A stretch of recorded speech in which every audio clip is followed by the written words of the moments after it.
ಈ பரிசுத்தவான ஓய்வு நாளிலே நாம் தேவனுக்கு முன்பாக கொஞ்ச நேரம் வந்து தேவனோடு நாம் அனுசரிப்பதற்காக, தேவனோடு நாம் இப்பதற்காக தேவனுக்கு நாம் ஸ்தோத்திரம் செலுத்துகிறோம்.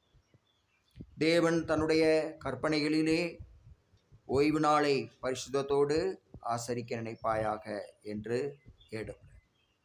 அதில் ஓய்வு நாளை நாம் பரிசுத்தத்தோடு ஆசரித்திருக்க என்பதால் இவ்வுலகுல நாம் அதுக்காக இடங்களில் போய் சுற்றி கொண்டு அழைத்து கொண்டு முடியாது.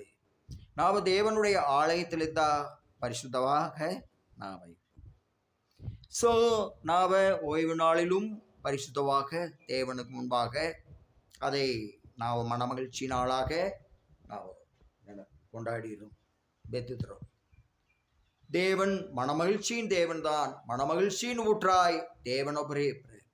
சகல பூமிக்குரிய நன்மையான ஆசீர்வாதங்கள் யாவும் பரலோகத்திலிருந்து தேவனிடத்தில் தான் இறங்கி பார்ப்பது.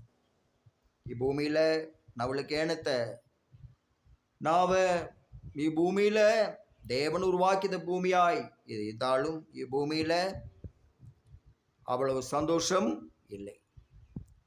பூமியில ஏனெனைத்த திருட்டுத்தனங்கள், அப்புறம் கொலைகள், விபச்சார வேசித்தனங்கள், பாவங்கள், அக்கிரமங்கள், அநியாயங்கள், பூமிக்குரிய தன்மையிலே இருளான இப்பூமியினுடைய தன்மையிலே இருளான அதிபதியின்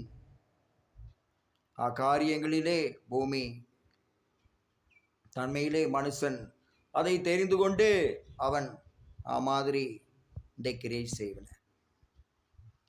இந்தியாவிலே நம்மளுக்கு ஆன்மீக குழப்பங்கள் அதிகமாயிற்று.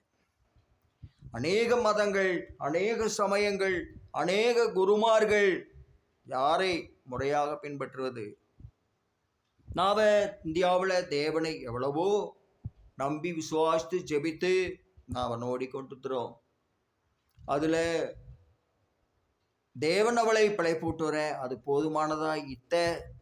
ஆனாலும் ஆன்மீக குழப்பங்கள் நம்மளுக்கு உண்டாகாமல் இருப்பதில்லை.